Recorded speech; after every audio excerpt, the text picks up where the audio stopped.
अस्सलाम वालेकुम स्टूडेंट्स। आज का जो हमारा टॉपिक है वो है प्रोसेसेस। तो आज न्यू चैप्टर जो स्टार्ट करना है प्रोसेस के नाम से। तो सबसे पहले तो इसकी डेफिनेशन की तरफ चलते हैं कि प्रोसेस क्या चीज़ है। ये आप लोग पहले हमने लेक्चर में डिस्कस किया था कि प्रोग्राम और प्रोसेस में क्या डिफरेंस है। प्रोग्राम में हमने देखा था कि एक पैसिव एक्टिविटी होगी, मतलब ओवरऑल प्रोग्राम जो है बजाते खुद कोई चीज़ नहीं है, बल्कि अगर हम एक वर्क यूनिट की बात करें, टास्क की बात करें, तो वो उसके अंदर प्रोसेस होगा। प्रोग्राम जो होता है वो कलेक्शन ऑफ प्रोसेस होता है। जिस तरह अगर मैं कह रही हूँ ये पावर पॉइंट एक प्रोग्राम है, ठीक है, अगर इसके अंदर कुछ भी नहीं है, ये कोई बटन नहीं लगे हुए, तो इट्स मीन इसके अंदर कोई प्रोसेस भी परफॉर्म नहीं होगा।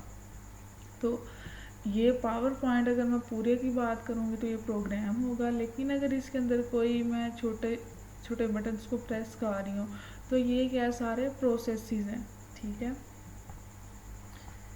तो प्रोसेस कंसेप्ट अगर ये देखें, सबसे पहले तो हम बात करते हैं बैच सिस्टम की। बैच सिस्टम के अंदर क्या था कि इनपुट दी जाती थी कंप्यूटर को किसी पंच कार्ड के थ्रू, तो सारी की सारी इनपुट एक ही बार कन्वर्ट कर दी जाती थी। लेकिन अगर हम टाइम शेयर सिस्टम की बात करें तो बैच सिस्टम के अंदर जितने भी प्रोसेसेस थे उनको जॉब्स का नाम दिया जा रहा था। लेकिन अगर टाइम शेयर सिस्टम की बात करें तो इसके अंदर हर एक प्रोसेस को, हर एक जॉब को थोड़ा टाइम डिवाइड कर दिया जाता था, जिसकी वजह से क्या था, फॉर एग्ज़ाम्पल 10 जॉब्स हैं या 10 प्रोसेस हैं, तो पहले प्रोसेस को टाइम दे दिया 2 मिनट्स का।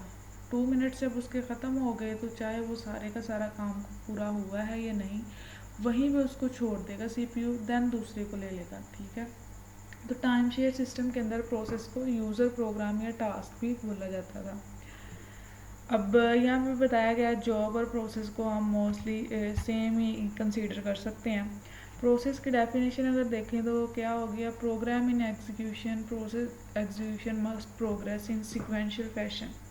जितने भी प्रोसेस होंगे एक प्रोग्राम के अंदर वो एक सीक्वेंस के साथ चलेंगे, एक सीक्वेंस से सीपीयू उनको परफॉर्म करेगा। वो सीक्वेंस उसको हम कहेंगे सीपीयू शेड्यूलिंग, ठीक है, जिसके अंदर सीपीयू डिसाइड करेगा कि उसने कौन सा टास्क परफॉर्म करना है।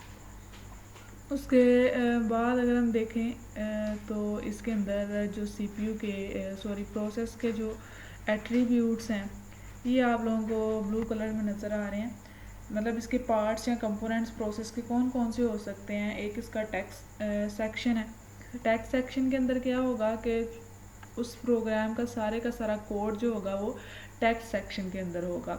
अगर प्रोग्राम काउंटर की बात करें तो प्रोग्राम काउंटर के अंदर उस प्रोसेस का एड्रेस होगा जो नेक्स्ट परफॉर्म करना होगा। मतलब एक प्रोसेस अभी होम का बटन परफॉर्म हो रहा है, उसके बाद जो भी नेक्स्ट प्रोसेस परफॉर्म करना होगा उसका एड्रेस प्रोग्राम काउंटर में होगा। स्टैक के अंदर क्या होगा, टेम्परेरी डाटा स्टोर किया जाएगा। जिस तरह for example local variables, return addresses, function parameters, ये सारे एड्रेसेस किसमें होंगे, स्टैक के अंदर। डाटा सेक्शन, ये अगर हम लोकल वेरिएबल्स की बात करें वो स्टैक के अंदर होंगे, लेकिन अगर ग्लोबल वेरिएबल्स, मतलब ग्लोबल को अगर किसी एक प्रोग्राम से किसी दूसरे प्रोग्राम की आपस में कम्युनिकेशन करनी है तो वो क्या होगा, ग्लोबल वेरिएबल्स के थ्रू उनकी आपस में कम्युनिकेशन होगी, तो ऐसे वेरिएबल्स डाटा सेक्शन के अंदर होंगे। हीप की बात करें, जिस तरह स्टैक है, स्टैक के अंदर हम ये नहीं कह सकते कि आप एलोकेशन आपकी डायनामिकली हो रही है, मतलब क्योंकि इसके अंदर फर्स्ट इन और लास्ट आउट है।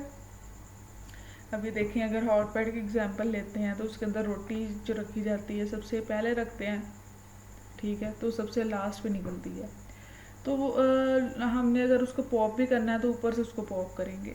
लेकिन हीप के अंदर नहीं है ऐसा। हीप के अंदर जहाँ पे भी आपने जो चीज़ रखनी है डायरेक्टली किसी भी इंडेक्स के ऊपर रख सकते हैं डायनामिकली, वहाँ पे कोई भी अरेंजमेंट पहले से नहीं है, ठीक है। तो इसके अंदर कोई भी अगर डायनामिकली हमने एलोकेशन करनी है तो वो हीप के अंदर करनी है। मतलब इसके 4 टोटल कंपोनेंट्स या एट्रीब्यूट्स हैं प्रोसेस के, 5 है। टेक्स्ट सेक्शन जिसके अंदर पूरे प्रोग्राम का कोड होगा, प्रोग्राम काउंटर, नेक्स्ट इंस्ट्रक्शन का एड्रेस, स्टैक के अंदर टेम्परेरी डाटा, डाटा सेक्शंस के अंदर ग्लोबल वेरिएबल्स एंड हीप के अंदर डायनामिकली एलोकेशन जिस वेरिएबल की करनी होगी या जिस भी प्रोसेस की, उसको हीप के अंदर स्टोर किया जाएगा। आगे बात की गई है कि प्रोग्राम को हम पैसिव एंटिटी बोलेंगे, मतलब इस टाइम पे जो प्रोसेस सीपीयू एग्जीक्यूट कर रहा है उसको हम प्रोसेस बोल सकते हैं, लेकिन प्रोग्राम जो होगा वो पैसिव एंटिटी होगा और प्रोसेस क्या होगी, एक्टिव एंटिटी। जो एग्जीक्यूटेबल फाइल है या मेमोरी के अंदर लोड है वो क्या होगी, प्रोसेस। ठीक है, अभी देखिए यहाँ पे अगर मेमोरी के अंदर प्रोसेस है तो उसको स्टैक भी दिया जा रहा है, हीप भी, डाटा भी, टेक्स्ट सेक्शन भी, कोड सेक्शन भी, ये सारा एक प्रोसेस के एट्रीब्यूट्स हैं।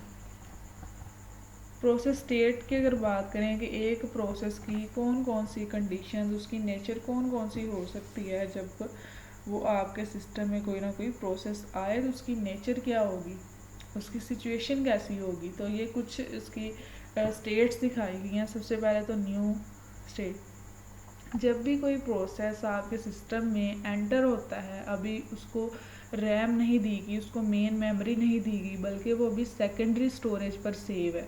जब वो सेकेंडरी स्टोरेज पर जितनी देर तक प्रोसेस सेव रहेगा उस स्टेट को न्यू स्टेट बोला जाएगा। ठीक है, और न्यू के बाद मैं बात कर लेती हूँ रेडी की।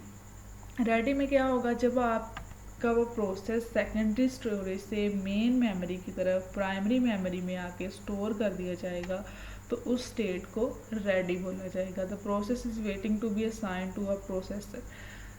देन उसके बाद रनिंग, रैम में भी आ गया, सबसे पहले सेकेंडरी स्टोरेज में आया, देन प्राइमरी मेमोरी में आया, प्राइमरी मेमोरी के बाद अब उसे सीपीयू मिल गया। जब सीपीयू के पास वो प्रोसेस एग्जीक्यूट हो रहा होगा तो उसको रनिंग स्टेट हम बोल सकते हैं।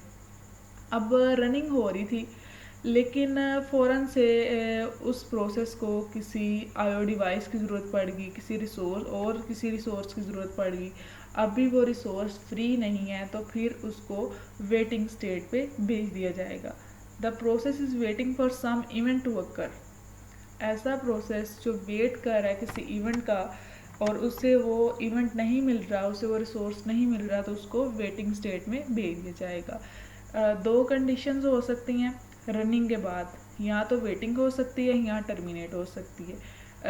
टर्मिनेट कैसे होगी, जब वो प्रोसेस पूरा परफॉर्म हो गया है, उसे किसी आईओ की ज़रूरत भी नहीं पड़ी, बल्कि कंप्लीट उसका टास्क सारे का सारा प्रोसेस की एग्जीक्यूशन परफॉर्म हो गई है, तो देन वो टर्मिनेट कर दिया जाएगा, मतलब मेमोरी में से, रैम में से उसको डिलीट कर दिया जाएगा। लेकिन अगर उसे आईओ की ज़रूरत है तो उसे दोबारा से वेटिंग स्टेट में भेजा जाएगा। जैसे ही उसे कोई आईओ मिलेगी, ये डायग्राम 1 मिनट आप देख लें, ये देखें, सबसे पहले प्रोसेस आया न्यू स्टेट में, मतलब यहाँ पे है कौन सी memory, secondary memory. Secondary memory के बाद आ गया वो रैम में, रैम में जैसे ही आया तो वो स्टेट हमारी कहलाएगी रेडी। ठीक है, रेडी के बाद अब वो रैम में भी आ गया, उसे सीपीयू मिल गया है, तो वो किस स्टेट में चला गया है, रनिंग स्टेट में। ठीक है, रनिंग स्टेट में चला गया है, लेकिन रनिंग स्टेट में अभी सीपीयू के पास वो प्रोसेस चल रहा था कि नहीं, वहाँ पे नया कोई प्रोसेस आ गया है जिसने इंटरप्ट कर दिया आपके प्रीवियस प्रोसेस को। इंटरप्ट जब किया, फॉर एग्जांपल यहाँ पे P0 चल रहा था तो P1 न्यू प्रोसेस आ गया, P1 प्रोसेस ने P0 को इंटरप्ट किया, वो वहीं पे पॉज हो गया, वापस वो फिर से रैम में स्टोर कर दी जाएगी, उसका वही स्टेटस, वही उसकी कंडीशन एज इट इज़ वहाँ पे रैम में दोबारा से स्टोर कर दी जाएगी, उस प्रोसेस को वहीं पे पॉज कर दिया जाएगा, मतलब वो रेडी में चला गया।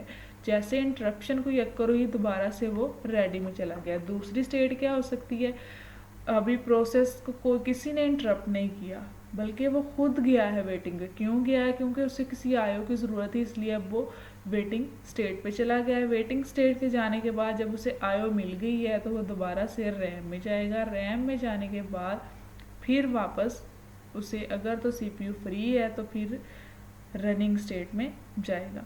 ठीक है, अब रनिंग स्टेट में यहाँ पे उसके टास्क कंप्लीट हो गया सारा प्रोसेस, तो वो एग्ज़िट कर जाएगा वहाँ से, प्रोसेस क्या होगा, टर्मिनेट हो जाएगा। उसके बाद ये हम पीछे बात कर रहे थे प्रोसेस स्टेट की, ये आप लोगों को समझ लग गई होगी प्रोसेस स्टेट की सारी। न्यू के अंदर सेकेंडरी स्टोरेज, रेडी के अंदर रैम में जाएगा और उसके